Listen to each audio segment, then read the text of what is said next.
Aujourd'hui, il est possible, quand on a la confiance de ses pairs, la confiance des autres, la confiance en soi-même, de poursuivre un parcours public, politique, tout en ayant une différence.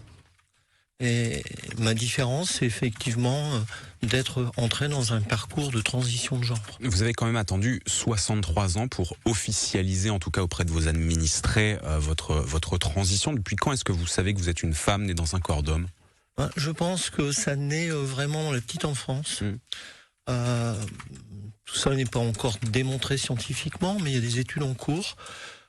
Pour moi, ça s'est révélé, vous savez, quand vers 3-4 ans, quand vous prenez connaissance qu'il y a des filles et des garçons.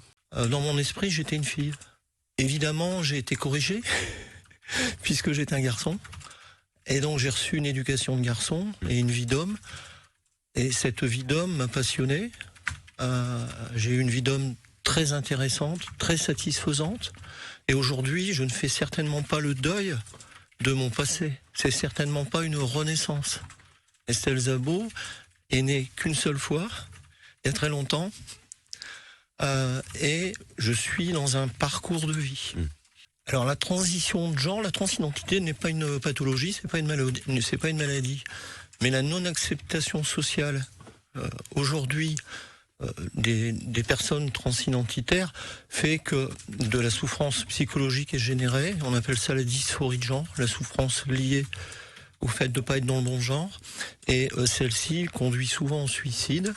Et sur le plan de l'état civil, le changement de genre se fait par une demande auprès du tribunal de rattachement.